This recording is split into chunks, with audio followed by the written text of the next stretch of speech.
antes de contarles del proyecto, tengo que agradecer de entrada al decano de la Facultad de Arte y al director de investigación y posgrado de la facultad, Alexei Vergara, el decano, José Manuel Izquierdo, el director de investigación y posgrado, porque nos han apoyado mucho con esto, y hay un interés de la facultad y de ellos en particular por comunicar a todos ustedes, a todos los que estén interesados, más allá del mundo de la academia, eh, proyectos que de alguna manera van ensayando nuevas modalidades de comunicación de los resultados de lo que hacemos en arte, de lo que hacemos en música, y también cómo la academia acoge esa actividad, y le da una proyección también eh, hacia los ámbitos teóricos, históricos, musicológicos, etcétera.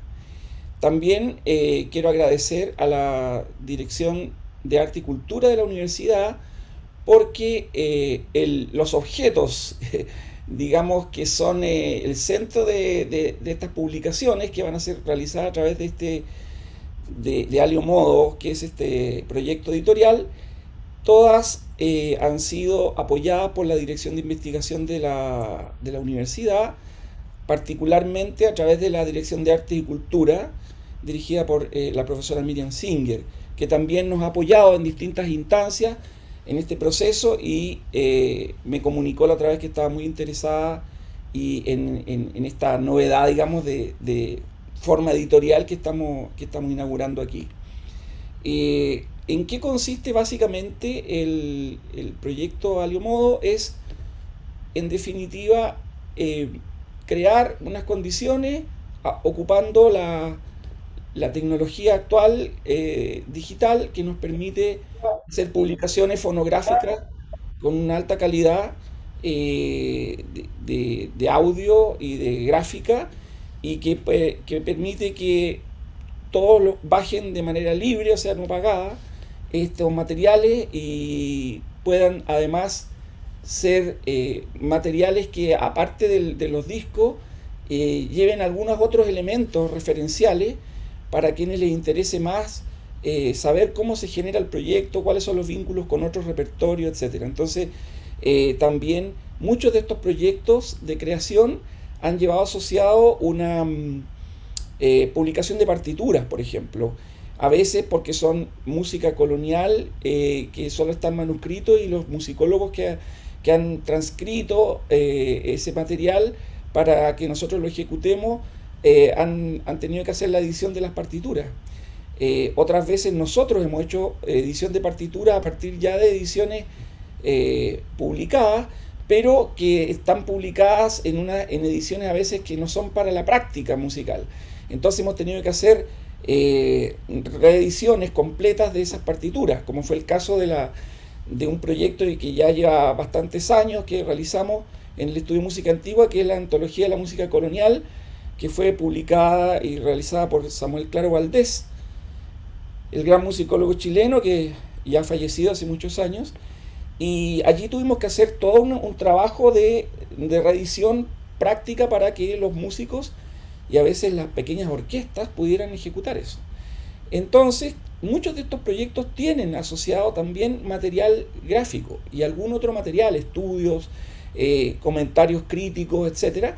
Y todo eso, la idea es que nosotros en este sitio y por estos canales podamos ponerlo a disposición de todo el público, que pueda bajarlos libremente y pueda ocuparlo. Esa es la idea. La idea es que el material se difunda, que las obras también, que ojalá gusten, y todavía, si de repente pueden llegar a ser motivo de inspiración para alguien, para hacer algún tipo de trabajo parecido, distinto, contrastante, etcétera, tanto mejor. Ese diría yo que es así muy genéricamente la idea, que es una idea nomás, no es más que eso, y ahora estamos empezando a darle cierto nivel de concreción a esa idea. Y entonces voy a dejar con ustedes ahora a Víctor Rondón, nuestro querido amigo, musicólogo, doctor en historia, flautista, que siempre nos ha apañado mucho y ha trabajado, de hecho, ha sido primera persona en varios proyectos que tenemos ahí, que también van a ser publicados por esta misma vía. pero le hemos pedido que él pueda hacer un comentario de este nuevo proyecto. Así es que los dejo con Víctor. Te saludo, Víctor. Tienes... Muchas gracias, muchas gracias. Súper rico, pues.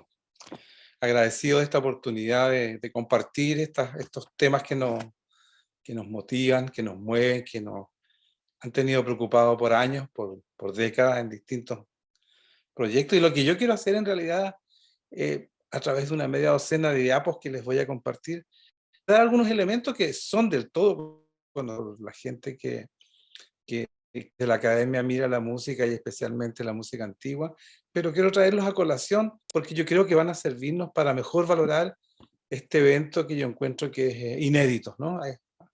Allá voy. Entonces, les voy a mostrar esto. En primer lugar, quiero compartirles que voy a referirme a tres cuestiones: a la música antigua, a la investigación y la creación, y algunas cuestiones que tengan que ver con tecnología. Por supuesto que son algunos aspectos solamente, ¿no? Y sin mayor profundización. Mi idea es relacionar cuestiones que nos permitan valorar mejor el proyecto que nos están ofreciendo hoy día esta plataforma, ¿no? Y respecto de la música antigua, lo que me va a interesar es destacar cómo surge, como repertorio, como práctica, como ideología en el siglo XX, porque los que son ya mayores en este ámbito, hemos podido ser testigos cómo se irrumpió y cómo se desarrolló, ¿no? Es una cuestión más o menos nueva en nuestro ámbito académico. Enseguida me voy a referir a la investigación y a la creación, porque no se trata solamente que nos van a ofrecer una nueva experiencia estética, musical, ¿no? Sino que también considero yo que es un nuevo tipo de conocimiento que está aquí muy bien indicado. Y finalmente he tenido una tentación, un interés personal en hacer algunas disquisiciones sobre cuestiones que nos permite la tecnología, ¿no? Y eso es. Entonces, vamos allá. En primer lugar, fíjense ustedes que los músicos de academias, de conservatorios, de institutos, a lo largo del siglo XX en Occidente, en Europa, en Estados Unidos, en los países que hacemos parte de esta cultura, eh, se nos aparecieron repertorios que al principio del siglo XX no estaban, ¿no?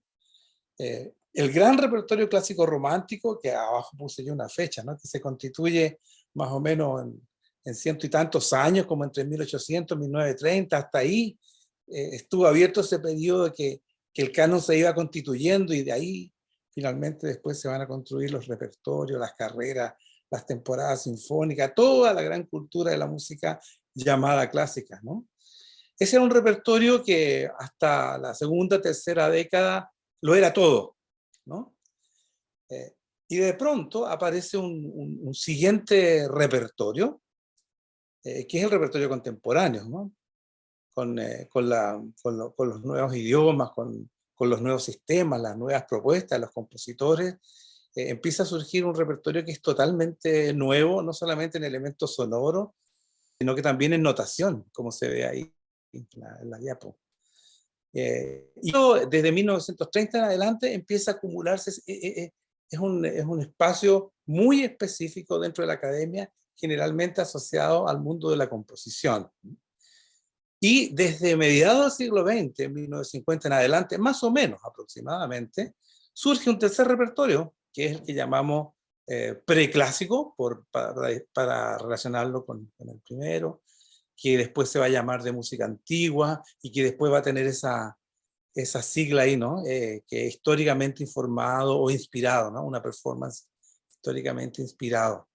Entonces, en el siglo XX se han acumulado estos repertorios, y curiosamente la aparición, la irrupción del repertorio de música antigua es el más moderno, digamos, el más nuevo, ¿no? Se dio como un elemento de renovación, curiosamente, a pesar de que nos remitía a un mundo sonoro, una estética sonora clásica, ¿no es cierto? Entonces, es la primera cuestión que yo quería recordarles, ¿no?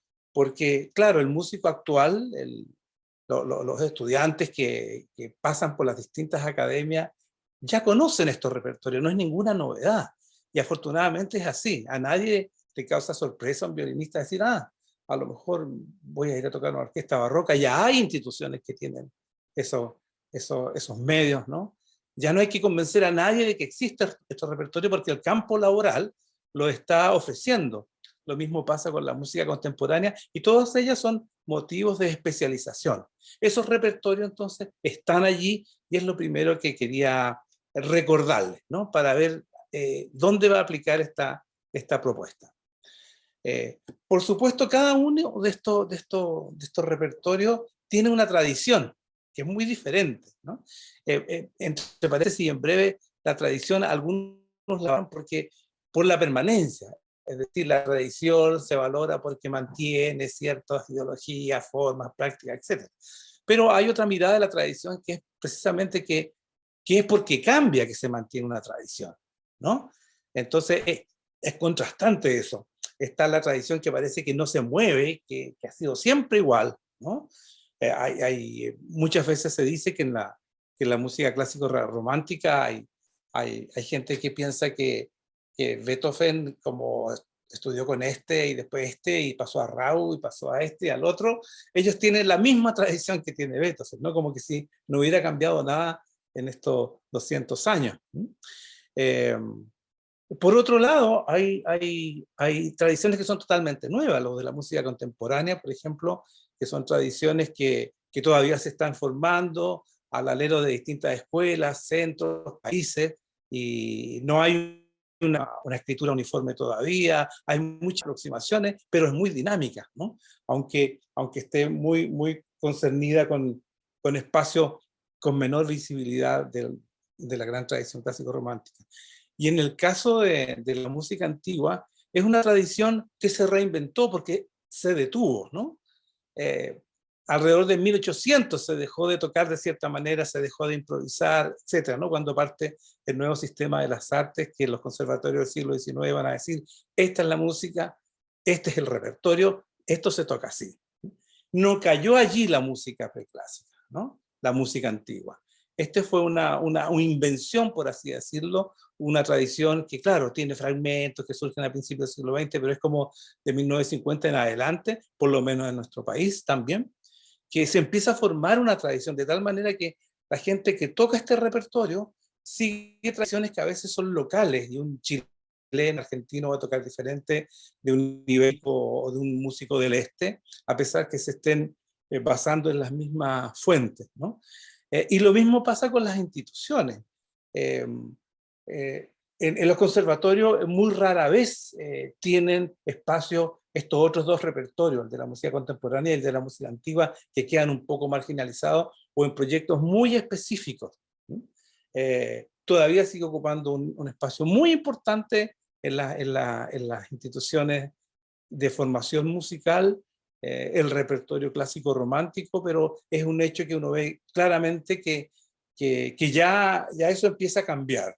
De hecho, el espacio de la Universidad Católica, por ejemplo, que surge el instituto alrededor de 1960, ya surge con el repertorio antiguo, por ejemplo. Es una cosa muy específica de nuestro medio, ¿no?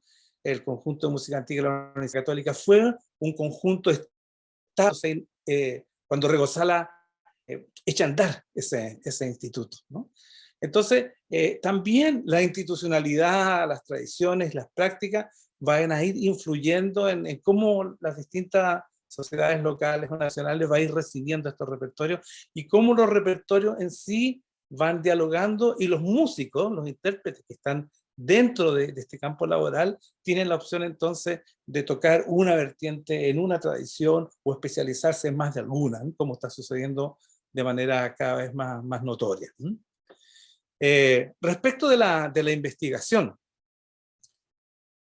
seguramente por el hecho de que la tradición de la práctica de la música antigua se discontinuó, fue que el músico antiguo de mediados de siglo, de principios de siglo, tuvo que inventarlo todo. No tenía maestros, ¿no? No había un currículum, no había nadie que le, en fin, este es el programa, estudia así, ¿no?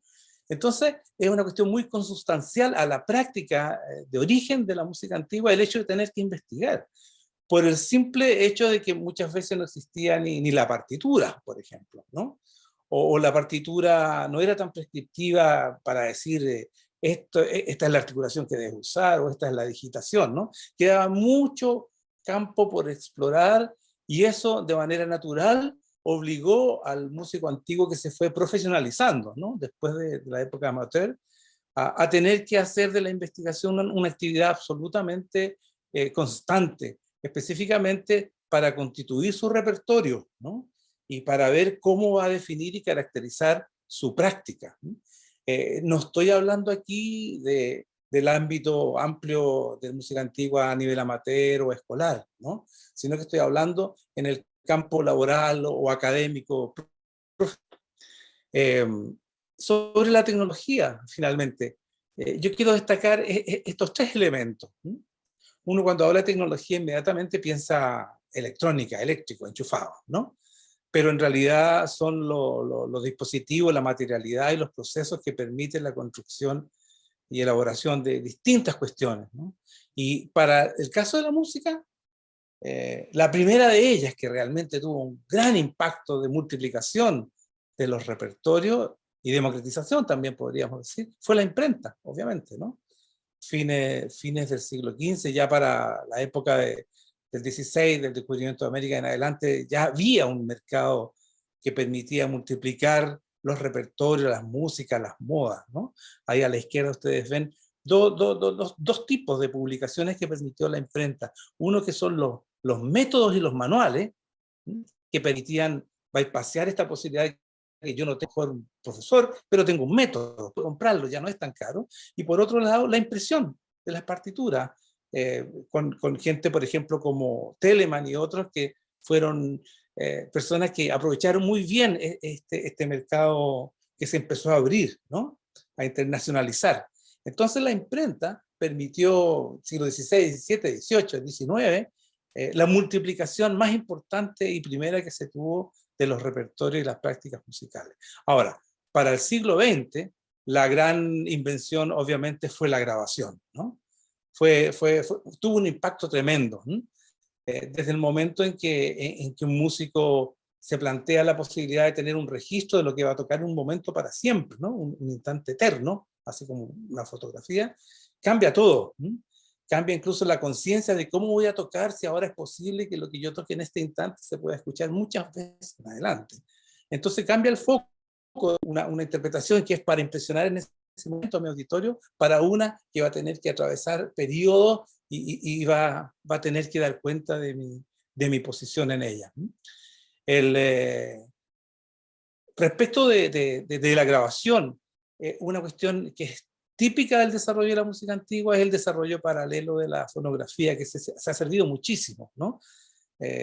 Fue paralelo. Ahí estoy destacando, por ejemplo, ¿no? El hecho de que en 1948, 1950 surge el long play, es decir, la posibilidad de grabar media hora por lado.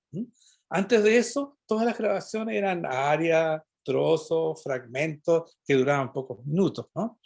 Pero desde que ya tenemos pasado el mediado del siglo, tenemos la posibilidad de tener grabaciones que permitan más tiempo grabando, y en música antigua uno puede recorrer esa discografía de los años 50, 60, 70, se da cuenta que fue un referente que muchas veces donde no había intérprete estaban las grabaciones.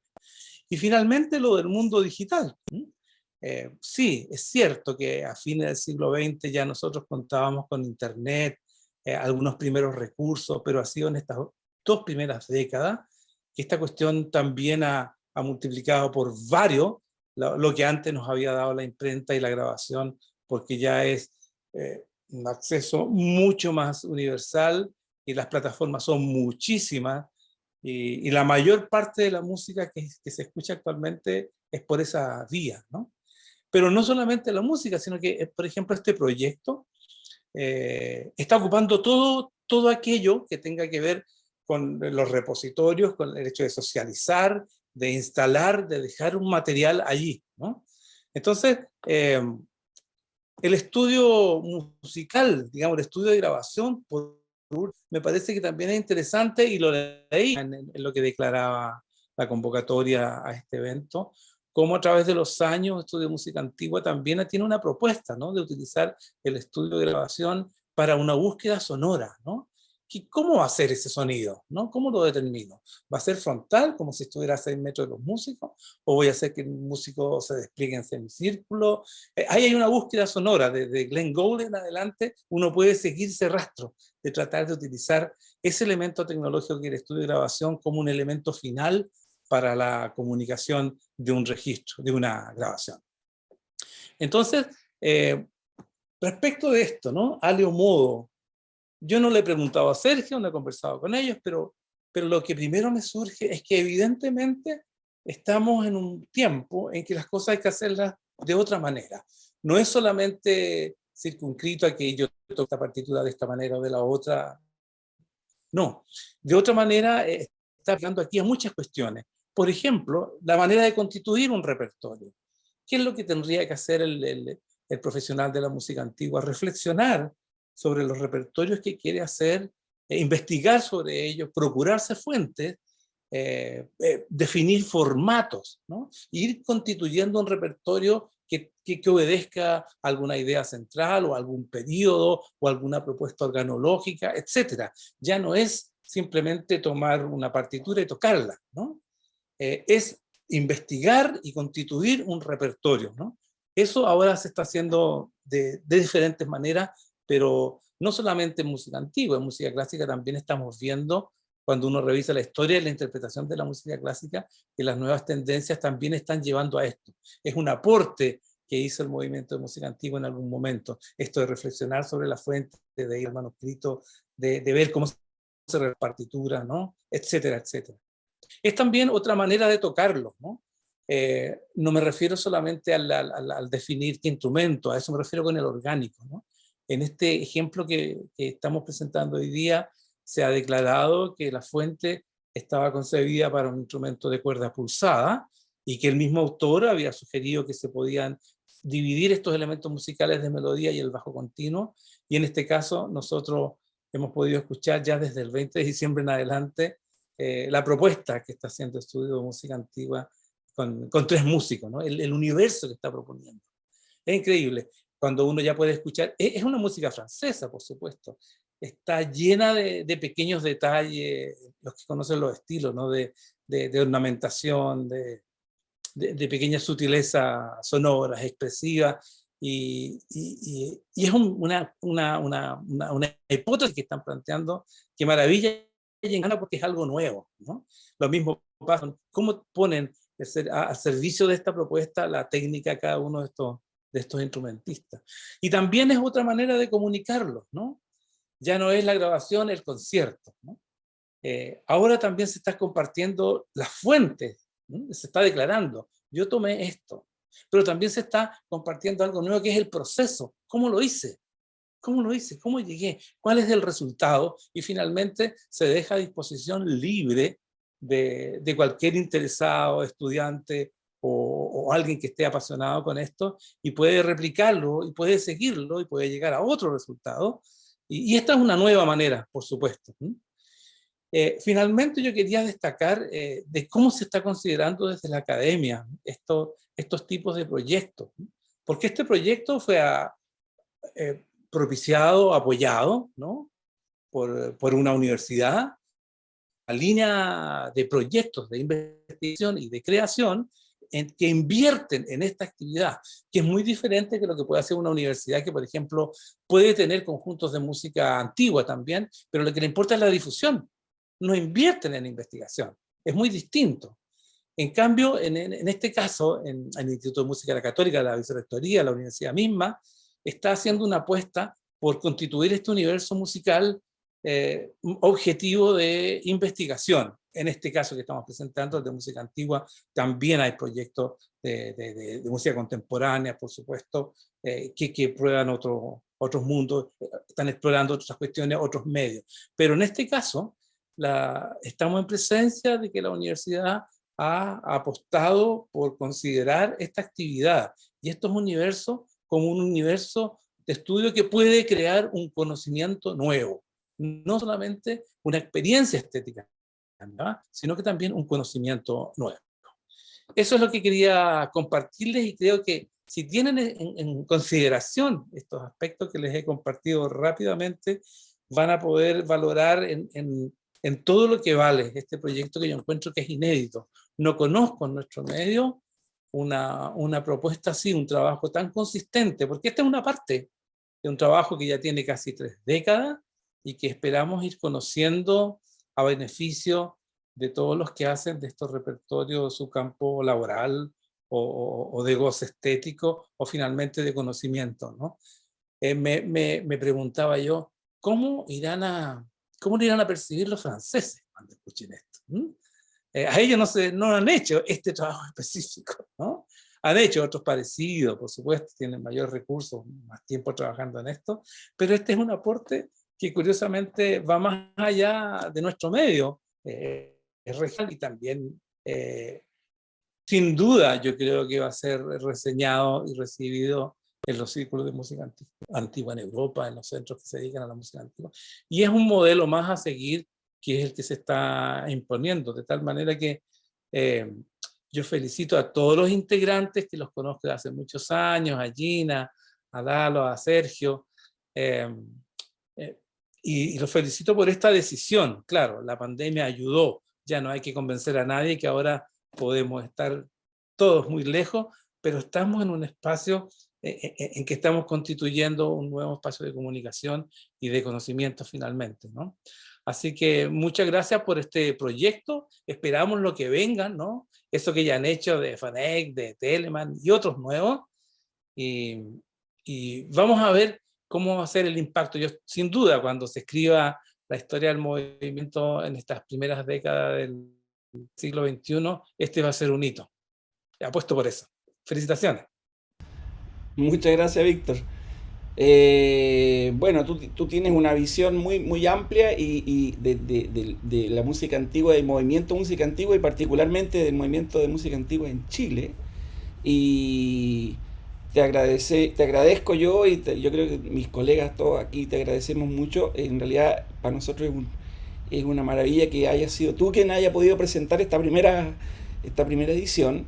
Y el proyecto en general. Y claro, no hablaste conmigo, pero no pudiste ser más certero. La idea que tenía yo cuando elegí ese nombre, Aliomodo, era justamente esa polisemia, digamos, que permite el término y que recoge justamente los elementos que tú dijiste. La otra manera de hacer las cosas y también con un énfasis de actualización y de puesta al día en una serie de recursos que más que por usar los recursos por usarlo, es porque realmente es la manera como podemos llegar a las audiencias y de todo tipo. Entonces, y a la vez, cuando empezamos a meternos en eso, como tú muy bien decías, con las tecnologías, se nos van ocurriendo también otras formas de creación y otras formas de investigación. Entonces hay un flujo ahí muy interesante, y de hecho en muchos de estos proyectos nosotros los hemos comenzado con una idea determinada, por ejemplo, de la interpretación o de la toma de sonido, y en el curso de su ejecución nos hemos ido dando cuenta y hemos ido también ajustando cosas y cambiando y probando. Yo creo que eso se va a ver cuando podamos ya publicar y republicar todos los trabajos que hemos hecho desde 1996, fue el primer disco que editó el Estudio de Música Antigua. Ya deben ser, pucha, no lo debería tener yo claro, pero creo que son casi 15 discos distintos.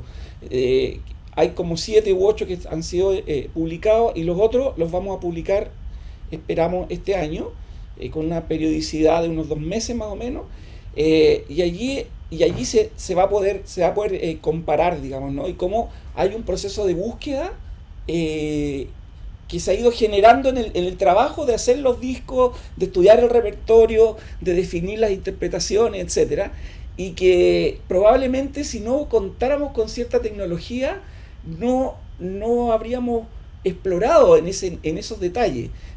Una sola cosa, digamos, antes de pasar a mostrar el disco del proyecto de Debussy, una sola cosa que me gustaría retomar de lo que tú dijiste es que hemos estado trabajando con Félix Rodríguez, que ha sido el ingeniero sonido, el que ha trabajado con nosotros, y que tiene ese mismo espíritu de búsqueda, digamos, reflexionando mucho acerca de las audiencias actuales.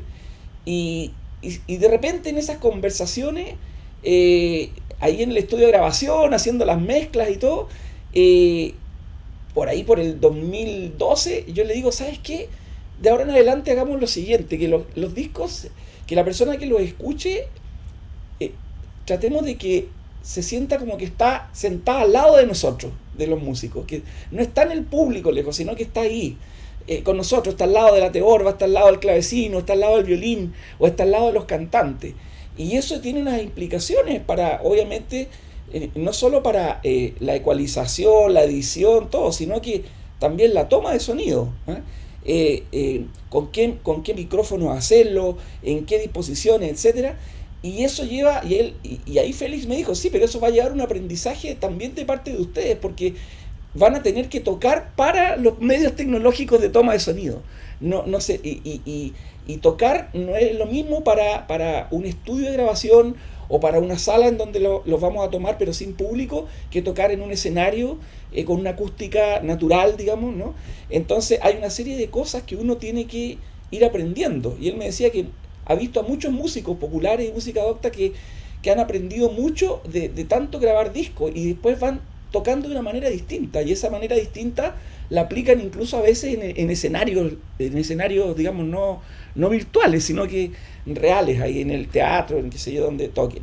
Entonces, van a poder escuchar en esta y en otros de los discos, las ediciones más recientes, desde el 2014, diría yo, en adelante, que hay un concepto también de sonido particular, que van a poder escuchar cosas, digamos, que de los instrumentos que las estamos haciendo ciertamente, pero que uno en un concierto a 6 metros de distancia es prácticamente imposible escucharla. Y entonces nosotros apostamos a que haya una vivencia, una experiencia de escucha también en la línea del Alio Modo. O sea, realmente, y esa es una cuestión muy, muy interesante porque es muy abierta, no sabemos qué puede pasar. Les voy a compartir la pantalla para mostrarles específicamente. Esta es la edición que ya está en YouTube y también está en otras plataformas. Hoy día ya vi que había salido en Spotify, en Deezer, en Apple Music y en otras, y va a ir saliendo en varias más. Pero la gracia que tiene del canal nuestro de YouTube de Alio Modo, es que el disco, obviamente están los tracks, pero nos permite entregar más información más información abajo, ¿cierto? Y como dicen los técnicos, traquear cada movimiento con sus minutos, entonces eso hace también más cómoda la audición para algunos.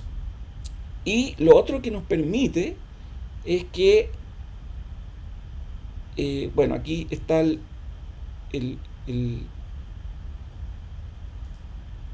disco, no sé si quiere sonar, sí, está sonando.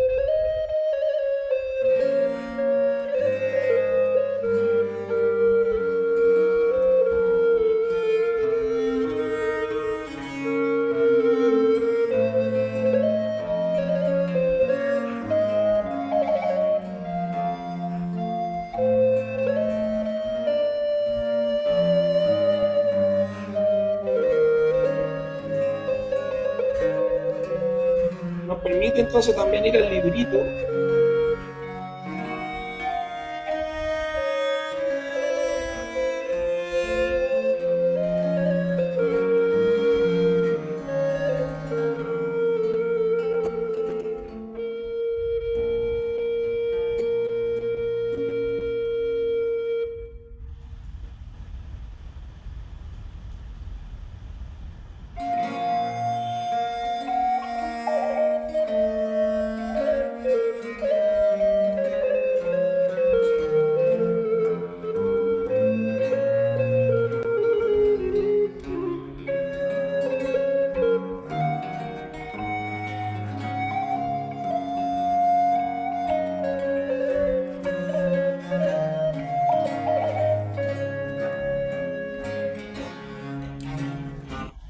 Bueno, se fijan, ahí ya aparece una idea de sonido, ¿no? De lo que estaba hablando, como muy cerca, sentados al lado ahí, junto a los ejecutantes. Y están estas posibilidades, ¿cierto?, de ir al librito, incluso de bajarlo en PDF para quien quiera tenerlo físicamente y poder seguir los tracks. Entonces, esa es la idea. Y también aquí mismo de lo que sale en el librito, pero de una manera más resumida, un poquito más resumida también, alguna información sobre cada producción. Eso va a ser como un estándar de la línea editorial que vamos a tener en Aliomodo, y que le vamos a aplicar a todos los discos, los que ya están editados, las reediciones y los que estarían por venir en proyectos que en este momento tenemos en curso. Le paso ahora la palabra a Gina o a Eduardo, si nos quieren compartir un poco lo que ha sido la experiencia de trabajo para este disco. Tengo que decir que aquí el personaje central de esta edición, de este proyecto en particular, fue Eduardo, porque él es el laudista y el único que era capaz de descifrar todo eso, esas tablaturas, ¿cierto? Y con un criterio, fuimos trabajando con un criterio de taller realmente, cómo adaptarlo a nuestro instrumento y lo que queríamos, pero la arquitectura fundamental de todo la desarrolló Eduardo, y allí la fuimos, igual él fue el que editó después las partituras, y estas partituras ya prontamente van a estar, también de estas piezas van a estar en IMSLP, como ya están las partituras de otros proyectos que van a conocer más adelante y que vamos a editar aquí también. Así es que, no sé, Eduardo, Gina, Eduardo vivía que abrió su micrófono. Sí, bueno, muy buenas tardes. Estuvo muy entretenido hacer este trabajo, la verdad, porque es un placer lograr plasmar música, digamos, como lo hacían en su tiempo. O sea, de hecho, como tú mismo lo comentabas, y lo comentaba también Víctor, era una práctica común esta cosa de poner las piezas en concierto, ¿no es cierto? Piezas para un instrumento solo. Y la verdad es que fue un desafío importante porque a pesar de tener una parte importante del trabajo de Robert Debussy en este formato, o sea, de hecho, Robert Debussy nos enseñó a hacer esto con parte de su música, fue un desafío realmente importante. Tuvimos que hacer muchísimos cambios, sobre todo en las piezas que nunca habían sido transcritas por Debussy, por ejemplo, estas piezas tipo preludio. Y más encima el trabajo de transcripción a otras tonalidades que resultaban a veces incluso un poco incómodas para los instrumentos de cuerda pulsada, como la tuerca y la guitarra, pero tratando de adaptar el concierto de los tres instrumentos. Entonces fue un desafío. Yo lo considero un trabajo realmente muy interesante, no solamente porque lo hicimos nosotros, sino que porque, como bien decía Víctor, es como el puntapié inicial para una infinidad de proyectos que nos van a estar dando, nos podrían potencialmente estar dando continuamente repertorio nuevo para tocar. Entonces, bueno, y lo mejor de todo es que va a estar disponible, está disponible ya en parte algunos de estos trabajos y este mismo para su libre uso, su difusión, para toda la comunidad que se dedica a esto. Gracias, Eduardo. ¿Gina? Quiero destacar también de cosas que dijo Víctor en cómo los compositores nos siguen enseñando cosas, porque Eduardo dice, Robert Debussy nos enseñó cómo hacer esto.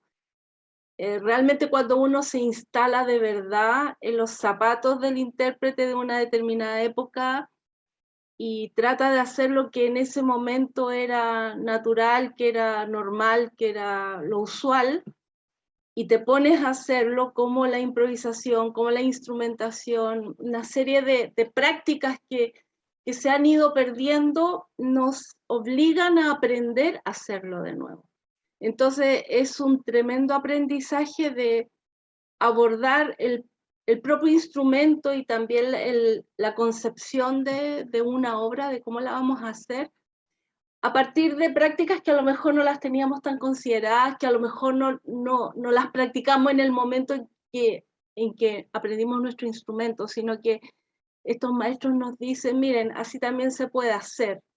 Y también nos dan el permiso de que si se nos ocurre hacer algo distinto, también lo hagamos, porque ellos lo hacían, y ahí es donde se torna esta música absolutamente viva y presente, cuando digo, bueno, Robert Davis hizo esto y a lo mejor yo quiero hacer esta otra cosa que va en la misma línea o en el mismo espíritu, ya tengo las herramientas para abordarlo y hacerlo. Estoy hablando de instrumentar específicamente, de inventar acompañamiento, la ornamentación, para qué decir, todo el mundo que abre para los músicos instrumentistas y los músicos cantantes. En el caso de este proyecto en particular, y en la viola da gamba, por ejemplo, me obligó a veces había muy poquitas notas, pero tenía que tocarlas todas distintas, o a ver cómo timbramos con las cuerdas pulsadas, cómo timbramos para que sea una voz más, o sea, como probar distintas personalidades de un instrumento que podía transitar en medio del registro. Así que fue un trabajo muy entretenido, bueno, y siempre lo pasamos tan bien tocando, haciendo música. Gracias, Gina. Eso es lo principal, pasarlo bien tocando. Ah, porque es la garantía de que probablemente alguien más, cuando lo escuche, también lo va a pasar bien. Eh, claro, lo que decía Gina fueron aprendizaje y también aplicar aprendizajes de otras y transferir. O sea, muy bonito, por ejemplo, en el caso de Bizet, ver cómo un músico que muy tempranamente fue un músico muy importante en la corte de Luis XIV, eh, en su escritura deja abierta la posibilidad, no solo en las piezas que él transcribe, ¿no? Sino que también en las otras. Pero claro, deja abierta esa posibilidad para el que lo pueda hacer. ¿Ah? O sea, yo creo que justamente los preludios y todo, que tienen una mayor complejidad, probablemente los hacían en otros instrumentos, pero lo hacía gente muy desarrollada. Ellos tenían los mejores músicos de la época, ¿no? Los mejores intérpretes estaban en Versalles. Y, y, y entonces, siguiendo esa lógica, nosotros nos fuimos dando cuenta, por ejemplo, que Debussy en sus transcripciones pone muy poquititas indicaciones de ornamentación en las transcripciones, muchas menos que de hecho que en la versión original de guitarra. Pero nos dimos cuenta, por ejemplo, que si buscábamos en la ornamentación que dejó escrito Maran Maré, y que dejó escrito Oteter, que era el gran flautista, el gran oboísta también, y flautista, oboísta y fagotista de la época de Luis XIV y de Luis XV también, la ornamentación y la aplicación de los tratados de Oteter y de la ornamentación que vemos en las sonatas de Blavet, por ejemplo, y de una serie de músicos del círculo francés, quedaban absolutamente apropiadas a esta música de Debussy. Entonces decidimos incluir esa ornamentación no solo en nuestra interpretación, sino también en la notación de la partitura. De manera que esas partituras tienen el agregado, además de la ornamentación, y también la adaptación a la lógica, podríamos decir, de ejecución, al lenguaje instrumental. Por ejemplo, el caso de la viola da gamba. Hay partes del bajo que están octavados, o hay pequeños desarrollos de acompañamiento polifónico, etcétera. Todo eso producto de revisar también el material de contemporáneos de Debussy. Y además teniendo claro que el propio Debussy, además de guitarrista, era violista da gamba, tocaba viola da gamba. Así es que resultó muy, como dice Gina, aprendimos mucho y lo pasamos bien. Y bueno, esa es la mejor manera de aprender, pasándolo bien. Así que gozamos como chanchitos, como se dice, con el proyecto. Y eso sería, yo no sé si hay alguna pregunta. Hay personas que entiendo están en Facebook, y quizás hay algunas preguntas, Matías, o algunos comentarios que nos quieran hacer.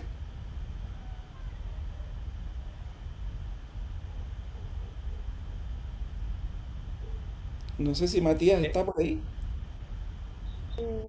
Pero yo igual quisiera hacerte alguna consulta, ¿no? No hemos tocado aquí, por ejemplo, el tema de los instrumentos que emplearon, ni de los pitch, ni los temperamentos. Pero como en el primer caso, al revisar la ficha técnica de los instrumentos que es una cosa que nos gusta tanto, ¿no? A los fanáticos de este repertorio, saber con qué se tocó qué, ¿no? Me pude dar cuenta que también tenemos sonoridades de constructores chilenos. ¿Cómo fue eso? ¿Cómo fuiste eligiendo esos instrumentos? ¿Por Claro, qué el agudo más grave? ¿Por qué de repente tal flauta? ¿Por qué no otro modelo? Etcétera. claro. Mira, sí, buena la pregunta, porque en realidad, claro, hubo una búsqueda ahí. Podríamos, de hecho, haberla tocado las tres suites en las tonalidades originales, porque hay flautas para eso, ¿no? Pero mi idea fue que justamente pusiéramos cada suite en las flautas que eran más comunes y que eran más común, de uso más común en Francia, o que venían de la tradición francesa, que era la flauta dulce en fa, digamos que está nombrada por Oteter, está dicho en su publicación de sonatas para flauta traversera, que era la principal, ¿no? En Francia, pero dice, si esto se toca en flauta en fa, hay que transportarlo una tercera menor hacia arriba, ¿no? Y lo dice explícitamente, para flauta en fa. ¿Mm?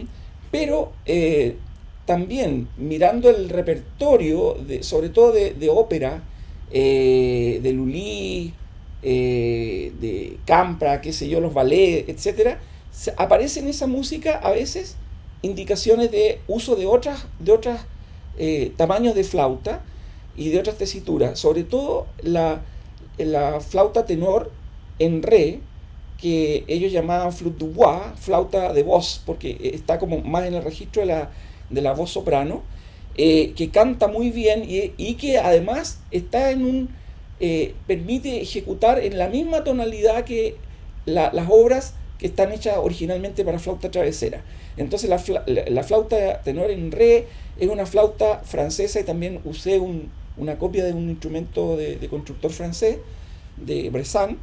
Y en el caso de la flauta en fa, era un modelo de flauta en fa, Rothenburg, un constructor que vivió en Bruselas. Y la otra suite elegí una flauta soprano, pero no la típica flauta soprano en do, que es más bien del ámbito italiano, inglés, sino que la flauta soprano en si bemol. Y ocupé un instrumento que me copió Jorge Montero, que es un gran luthier de flautas dulces chileno, que me hizo una flauta en si bemol según el modelo de Oteter, de un original de Oteter en sol, y él hizo una versión en si bemol. Entonces hubo toda esa reflexión también para rescatar la sonoridad de las flautas dulces en ese periodo en Francia. ¿Ah? Y bueno, en el caso de la guitarra y el laúd, bueno, ahí justamente Eduardo eligió los instrumentos que eran los idóneos, no eran los originales. Y el caso de la viola, creo que la viola es también de un modelo francés, la que usaste, Gina, ¿no? Una colisión francesa, construida también por un chileno italiano, Humberto Orellana. Él hizo esa viola. De feliz memoria. Sí. Super, gracias. Bueno, me dice que por el chat que no hay preguntas, así es que, bueno, les agradecemos a los que hayan estado.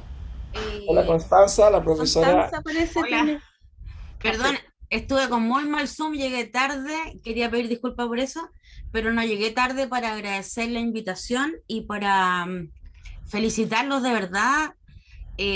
Con mucha admiración lo digo siempre, este grupo de música antigua, desde tantos años que están juntos, que es muy difícil mantenerse y siempre con proyectos nuevos y son tan cultos además, no solo hacen el proyecto, sino que están siempre tan involucrados en las épocas, en qué se usaba, en qué no se usaba, quién tocaba, quién no tocaba, cómo se hacía, es una cosa fascinante, lo digo en serio, con mucha admiración, los conozco a todos de muchos años. Los quiero mucho y estoy muy orgullosa, ¿verdad? Muchas gracias por la invitación. Gracias, de verdad. Quiero puro escuchar el disco. Muchos abrazos para todos. Gracias, Gracias, Constanza. Constanza. Bueno, Gracias. tienes que pinchar el link y ya está. Y ya está. Y lo puedes Gracias. escuchar. Bueno, muchas gracias a todos y todas entonces. Y eh, los invitamos a seguirnos en esta aventura. En marzo seguramente, si todo anda bien, ya vendrá la segunda publicación con un disco que hicimos de Telemann, fantasías que originalmente eran para flauta o violín solo y les pusimos bajo continuo. Allí hubo un trabajo junto con Eduardo Figueroa y con Camilo Brandi, quien en esa oportunidad, Camilo Brandi, así como Eduardo fue el centro aquí, creador, el motor del proyecto, en ese otro lo fue Camilo desde el clavecín, y también fue muy grato. Ya podremos comentarle eso cuando sea el lanzamiento de ese disco. Y la idea, como les decía hace un rato atrás, es que más o menos cada 2 meses vayamos editando. Entonces ya no vamos a volver a hacer estas como ceremonias así de lanzamiento, pero vamos a indicar que el proyecto Aleomodo tiene una nueva publicación y ustedes van a poder entrar, y obviamente que podemos ahí establecer un diálogo también por las redes, ¿no? Siempre nos va a interesar mucho todos los comentarios, ¿ah? Todos los comentarios, eso no solo nos sirve para saber qué se está escuchando, sino que también para poder ir mejorando cosas y bueno, también siempre los comentarios traen muchas ideas que uno puede aprovechar, ¿no? Sabia y sanamente. Gracias, Víctor, de nuevo. Gracias por tu presentación. Gracias, Víctor. Muchas gracias. Encantado, Que estén encantado de muy bien felicitaciones. todos. Hasta otra Adiós. oportunidad. Hasta otra Gracias, oportunidad. Gerardo, que dice ahí. Feliz Día de Reyes. ¿Cierto? ¿Verdad? Buen día para hacer el lanzamiento. Un buen regalo. Gracias.